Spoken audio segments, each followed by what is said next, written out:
Now fast forward to a few days ago, and I get this email asking me to debate David Hogg. Dear Mr. Noir, my name is I am a senior programs officer at the Intercollegiate Studies Institute. We are a conservative nonprofit that seeks to educate the next generation of American college students about the principles of a free, flourishing society. Part of how we do this is by hosting a number of important debates on the key issues that confront our civilization. This year, we are hosting a debate with our friends at the Center for the Study of Liberal Democracy at the University of Wisconsin-Madison on gun control and the Second Amendment. Our working resolution is resolved. The Second Amendment was a mistake, and we would like to invite you to argue against the resolution and in favor of gun rights. David Hogg is currently interested in debating in favor of the resolution, but wants to have his interlocutor confirm before he commits. Now, of course, I said, say less. Name the time and the place, and I'm there. Anyone want to take a guess what happened when David Hogg found out that they were bringing my black ass on to do the debate? He backs out. Shocker. And I would have paid good money to see that.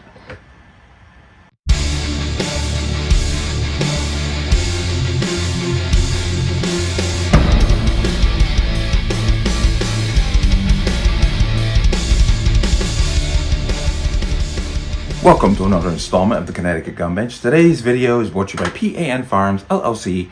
P.A.N. Firearms for NRA certification and multifaceted gun training. You can reach us at 203-300-6343 or use our website at www.panfirearmsllc.com.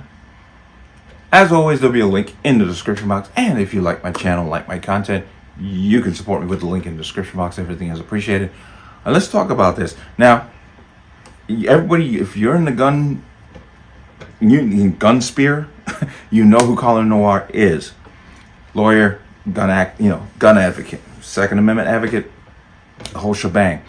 Now, I came across this video and I wanted to talk about it because I want to talk beyond what he's talking about in his video. But he was supposed to go to University of Wisconsin for a debate. Let's call it a debate. And David Hogg was the Second Amendment was a mistake. David Hogg was going to take the pro position, but as pretty much you can see, David Hogg said, "Well, I'm not going to commit until I know who I'm going up against." Then he found out it was him, and David Hogg said, "Oh no, I'm not doing it." Now, you can go back and watch Colion's video. He does a good job. Always of keeping it reasonable. That's fine. And he even goes as far as to say, don't attack him. And for the people watching this video, here's what I don't want you to do. Don't harass David Hogg. And I don't want you to call him names. I don't want you to bully him in any manner, shape, or form. Because even though we may disagree with his position, he has the right to have the position and advocate for this position. So the only thing I want the people watching this video to do is simply send this video to David Hogg and hashtag debate Colion Noir. Don't call them names. You shouldn't. But the truth is the truth. There are too many problems with David Hogg and how he elevated himself to the position where he is now. He did it on the dead bodies of his classmates. That's truth. I don't have as much, let's use the word leniency towards the guy as Colion does in his video. Because if you remember, he had two different accountings of where he was the day of the shooting. And to this day, I've not heard anyone give him the opportunity to clarify exactly what was happening and where he was that day. I was in my environmental science class when the first gunshot echoed through the hallways. We never had an active shooter drill at my school. And though we did talk about what to do in this type of situation, nothing could have prepared us for this. On the day of the shooting, I got my camera and got on my bike and rode as fast as I could 3 miles from my house to the school to get as much video and get on as many interviews as I could, because I knew that this could not be another mass shooting. Remember, he gave two different stories. But beyond that, we have over the years watched him use the deaths of his classmates to edify and ingratiate himself. He got into Harvard what allegedly was the lowest test score ever. But somehow Harvard still accepted him into the institution.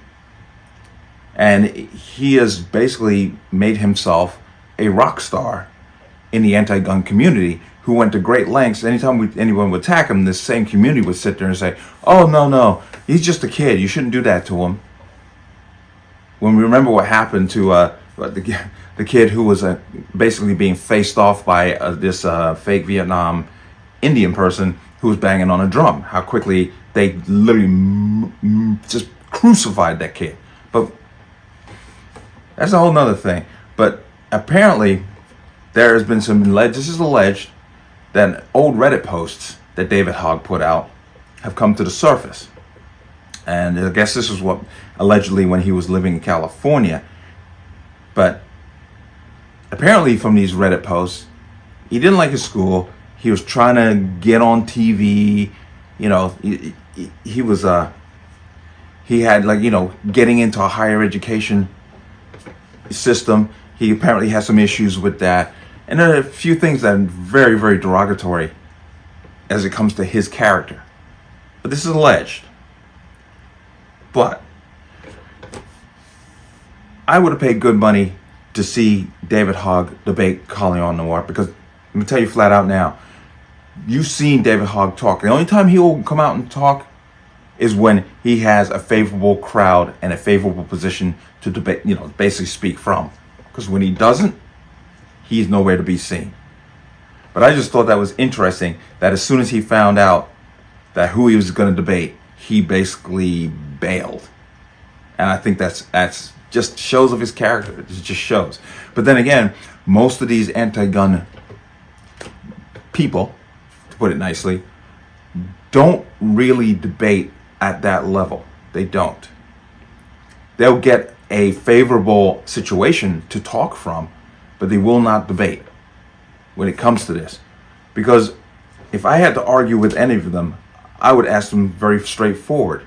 Do you think being stabbed to death, or being run over by an SUV, or being, bludgeoned to death with a traffic cone, do you think that's just as serious as being shot? And I'd basically lead them into their own trap. I basically say, so you have to be shot to get your sympathy, to get your attention. Because people are being killed all the time, and they're just being ignored. Think about it. When's the last time you heard about the 4 Idaho students? Nothing. Waukesha, Wisconsin. Nothing. The continuing and growing violence that continues in these liberal cities, these inner cities, where they don't talk about that, but get killed en masse by a very specific weapon, and they come out in just literally prop you up and use you for their talking points. They're not interested in debate, because they're basically coming from my opinion, they're coming from a position of hypocrisy to start the whole thing off. But I don't expect David Hogg to go to this debate. I don't expect it at all. I really don't. And I just thought this story was interesting and funny and very telling all at the same time. But let me know what you think. As always, you can leave your comments in the comment section below. And as always, any statements of violence or statements that lead to violence will be removed. Please like, share, comment, subscribe. Don't forget to hit that notification bell so you're notified the next time a video goes live. I will see you on the next one. Peace.